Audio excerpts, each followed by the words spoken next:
She should have been safe. She should have been happy. But when I saw her in the palace that night, standing in the moonlight, I knew something was wrong. Her eyes were empty. Her lips did not move, but I heard her voice whisper in the wind. Help me. I was only a servant when Princess Oledo married King Okonkwo of Okofia Kingdom. She was the most beautiful woman in the land, kind and gentle, loved by all. But her father, the great King Ochebi of Akale Kingdom, made a terrible mistake. He gave her to a man who had no heart. King Okonkwo was feared. His hands were always stained with blood, his dungeons always full. People said he had traded his soul for power long ago, that he could not be killed like other men. But King Ochebi thought marriage would change him. It did not. The day she left for the palace, our village fell silent. No one danced. No one sang. Even the birds refused to call. Something was wrong, but no one could stop it. At first, there was no news. Then, rumors came. Some said the princess was locked away. Some said she had fallen ill.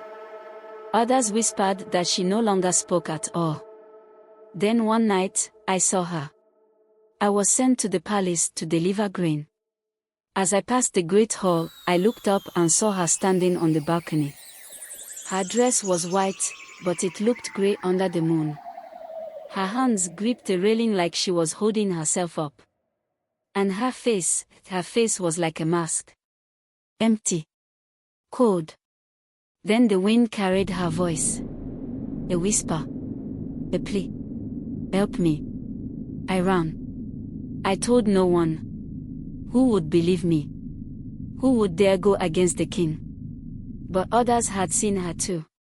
The palace guards muttered of strange sounds at night, of the king pacing his halls, speaking to someone unseen. The servants swore they heard weeping, but when they checked, the halls were empty. Then one morning, the king woke up screaming. He tore through the palace, shouting her name, his voice breaking like a child's. His men rushed to his chambers and found him shivering, pointing to the dark corner of the room. She was here, he whispered. She was watching me. But the princess had died the night before. The healers said her heart simply stopped. She was buried in the royal tomb, her body wrapped in white cloth. The village mourned, but there was also relief. She was free. Or so we thought. Because the king was never the same after that. He did not sleep. He did not eat. He locked his doors at night, but the servants heard him pleading, weeping, begging someone to leave him alone. Then one night, the palace doors swung open.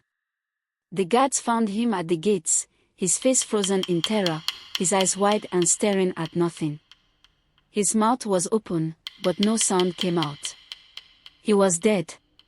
Some say the princess took him. Some say the spirits punished him. All I know is that after that night, no one ever dared to enter their chambers again. Even now, when I pass the palace, I walk quickly. Because sometimes, when the wind is just right, I still hear her whisper. Help me.